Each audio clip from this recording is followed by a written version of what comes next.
അടിവസ്ത്രമൂരി കാണിച്ചാലും ഇവന്മാർക്ക് നാണമുണ്ടാകുമോ?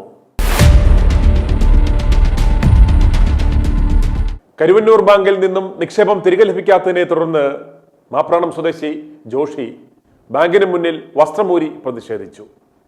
വ്യാഴാഴ്ച രാവിലെയാണ് ജോഷി പണം ആവശ്യപ്പെട്ട് കരുവന്നൂർ ബാങ്കിന്റെ ഹെഡ് ഓഫീസിന് മുന്നിൽ എത്തിയത്. കരുവന്നൂർ ബാങ്കിന്റെ CEO Rakesh KR, administrative committee അംഗങ്ങളായ ശ്രീകാന്ത്, മോഹൻദാസ് എന്നിവരുമായി ചർച്ച നടത്തിയെങ്കിലും ബന്ധുക്കളുടെ പേരിലുള്ള മുഴുവൻ നിക്ഷേപ തുകയായ 60 ലക്ഷത്തോളം രൂപ ഒരുമിച്ച് നൽകുവാൻ സാധിക്കില്ലെന്ന് ബാങ്ക് നിലപാട് സ്വീകരിച്ചു. ഇതോടെയാണ് ജോഷി ബാങ്കിന് മുന്നിൽ മേൽവസ്ത്രം ഊരിമാറ്റി പ്രതിഷേധിച്ചത്. ഗാന്ധിജിയുടെ സമരമാർഗമാണ് താനിപ്പോൾ തിരഞ്ഞെടുക്കുന്നതെന്നും അതിനാലാണ് മേൽവസ്ത്രം ഊരിമാറ്റി പ്രതിഷേധിച്ചത്. മന്ത്രിമാരായ ബിന്ദുവിനും വാസവനും കത്തുകൾ അയച്ചിട്ടും യാതൊരു നടപടിയും ഉണ്ടായില്ലെന്ന് ജോഷി പറഞ്ഞു. മുമ്പ് ദയാവധം ആവശ്യപ്പെട്ടും ജോഷി കത്ത് നൽകിയിരുന്നു.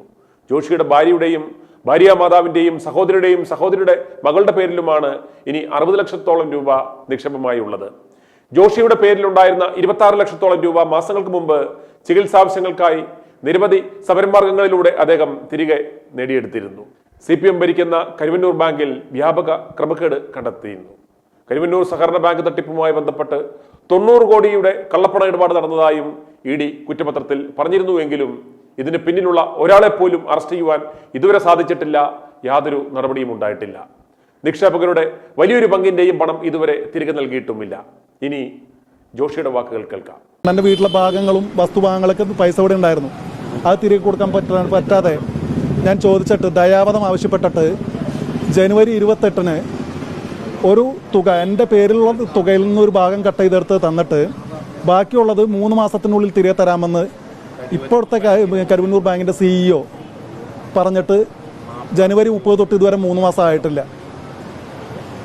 പലതവണ കത്തയച്ചിട്ടും ഹൈക്കോടതി പോയിട്ടും നമ്മളുടെ കോടതികളിലൊക്കെ പോയിട്ടുണ്ടെങ്കിൽ കാര്യം നടക്കണമെങ്കിൽ ആൾക്കാർ ചത്ത് മണ്ണടിയണം. 1.5 വർഷമായിട്ടും നീതി നിഷേധിക്കപ്പെട്ടത് വൈകിയെത്തുന്ന നീതി നിഷേധമാണെന്ന് സുപ്രീം കോടതിയുടെ റൂളിംഗ് ഉണ്ട്. ജനാധിപത്യത്തിൽ പൗരനാണ് അധികാരി, തെരഞ്ഞെടുക്കപ്പെട്ട ജനപ്രതിനിധികൾ ജനസേവകരാണെന്നും ഇതേ സുപ്രീം കോടതി നമ്മുടെ മുഖ്യമന്ത്രിയെയും ഗവർണറെയും വിളിച്ചു നിർത്തി പറയേണ്ടി വന്നു. നാണമില്ലാതെ യാതൊരു വാക്കിന് വ്യവസ്ഥയുമില്ലാതെ ഈ കീഴെ നിൽക്കുന്ന ആളുകളെ കൊണ്ട് പുലഭ്യം പറയിപ്പിക്കുകയും ഭീഷണി മുഴക്കുകയും ചെയ്യുന്ന സർക്കാരും അതിന് കൊടപിടിക്കുന്ന ഈ മാതിരി കള്ളന്മാർ ഇപ്പോഴും കയറി അടയിരിക്കുന്ന മുട്ട വിരിഞ്ഞിട്ടില്ല. ഇവരൊന്നും മുട്ടയെന്ന് വിരിഞ്ഞിട്ടില്ല എന്നല്ല, ഇവരൊന്നും ഒരിക്കലും അടവിരിയില്ല. കള്ളന്മാർ അടയിരിക്കുന്ന കരുവന്നൂർ ബാങ്കും. ഇപ്പോൾ ഇവർ ധൈര്യമുണ്ടെങ്കിൽ പറയട്ടെ, മാതൃഭൂമിയുടെ ഓണം പതിപ്പിൽ T. പത്മനാഭൻ കരുവന്നൂർ എന്നൊരു കഥ എഴുതി. ധൈര്യമുണ്ടെങ്കിൽ വെല്ലുവിളിക്കട്ടെ, അയാളെ കൊണ്ട് കഥ പിൻവലിപ്പിക്കട്ടെ. ഇവർ പലരെ കൊണ്ടും പറഞ്ഞ സ്ഥാനങ്ങളൊക്കെ പിൻവലിപ്പിച്ചില്ലേ? ഈ ഭരണകൂട തിമ്മിരട്ട് ഈ ഭൂകമ്പ പ്രവന്ത് കാണിച്ചിട്ട് ഇവർ T. പത്മനാഭനെ കൊണ്ട് കരുവന്നൂർ പിൻവലിപ്പിക്കട്ടെ. നടക്കില്ല. ഇവിടെ ഇരുന്ന് ഈ ഗുണ്ടകളെ വെച്ച് ലോക്കൽ രാഷ്ട്രീയ തീട്ടൂരങ്ങളെ വെച്ച് പൗരനെ ഭീഷണിപ്പെടുത്താൻ ആരാണ് ഇവർക്ക് അധികാരവും സർവ്വസന്നാഹങ്ങളും കൊടുക്കുന്നത്? ഇവിടെ കരുവന്നൂർ ബാങ്കിൻ്റെ ഈ വിഷയത്തിൽ MLA ഒരു വട്ടേ തലപൊക്കിയിട്ടുള്ളൂ, മരിച്ച ഫിലോമിന ചേച്ചിയുടെ കാര്യത്തിൽ. അതല്ലാതെ ഇവിടെ MLA ഇല്ലേ? ഒരു വകുപ്പ് കൈകാര്യം ചെയ്യുന്ന മന്ത്രിയല്ലേ? അവർക്കെന്താ നാക്കും വാക്കൂല്ലേ? ഇവിടെയുള്ള മന്ത്രിമാർക്കും മുഖ്യമന്ത്രിക്കൊന്നും കരുവന്നൂർ വരെ അറിയില്ലേ? നിക്ഷേപരെ കാണാൻ അറിയില്ലേ? അതിവിടെ ഉള്ളവർ ഈ ചൂണ്ടുവരൽ മഷി ഉണങ്ങിക്കഴിഞ്ഞാൽ നിങ്ങളുടെ ചൂണ്ടുവരൽ വെട്ടി ഞങ്ങൾ പോയി, ഇനി നിങ്ങൾക്ക് അധികാരമില്ല, വാക്കില്ല, 5 കൊല്ലം കഴിയട്ടെ. ഇവിടെ പൗരനാണ് പരമാധികാരി, അത് നമ്മൾ കാണിക്കുകയും ചെയ്യും. അവരെന്നെ കളിയാക്കാ ചെയ്തത്. മുൻപ് നിന്നോട് 5 ലക്ഷം രൂപ തരാമെന്ന് പറഞ്ഞു. ഈ 60 ലക്ഷം രൂപ ഇനി ബാക്കിയുണ്ട്. അതിന് 8% പലിശ വെച്ച് കഴിഞ്ഞാൽ ഭാര്യയുടെ പേരിലുണ്ട്, അമ്മായിയുടെ പേരിലുണ്ട്, ചേച്ചിയുടെ പേരിൽ, ചേച്ചിയുടെ മോളുടെ പേരിൽ,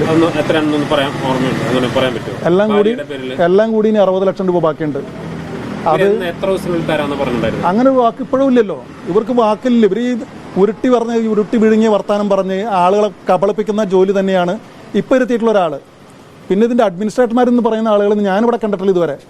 ഈ അധികാരി ചമയുന്ന ആളുകളൊക്കെ ഇപ്പോഴും പാർട്ടി കമ്മിറ്റികളിൽ നിന്ന് കട്ടുണ്ടുപോയ ആൾക്കാർ പാർട്ടി കമ്മിറ്റികളിൽ നിന്ന് കയറിക്കൂടിയിട്ടുള്ള മാനേജർമാരും അവർ നിശ്ചയിച്ചിട്ടുള്ള കമ്മീഷൻ ബ്രോക്കർമാരൊക്കെ ഇവിടെ കളവ് നടത്തിയത്. ഇപ്പോഴും ഇതേ രീതിയാണ്.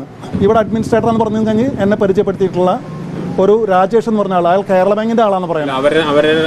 ഈ വിഷയത്തിൽ അവരുടെ പ്രതികരണം കൃത്യമായി എന്തായിരുന്നു? 5 ലക്ഷം രൂപ തരാമെന്ന് പറഞ്ഞ സമയത്ത് താങ്കൾ മേടിച്ചില്ല. അങ്ങനെയാണെങ്കിൽ ഇപ്പോൾ ഒരു 3 തവണ വരെ തരേണ്ട സമയം കഴിഞ്ഞു. 5.25 ലക്ഷം രൂപ ഇപ്പോൾ 15.25 ലക്ഷം രൂപ തന്നേ തരേണ്ട സമയം കഴിഞ്ഞു.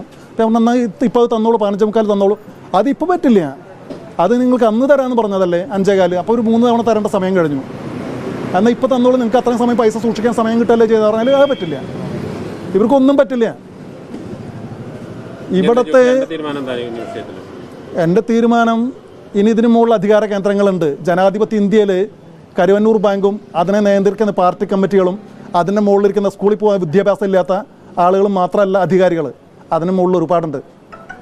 അറിയാം ജനാധിപത്യ രീതിയിൽ പൗരനെ എങ്ങനെ പ്രതിഷേധിക്കണമെന്നും. ഈ പ്രതിഷേധം എനിക്ക് 2 അച്ഛനുണ്ട്.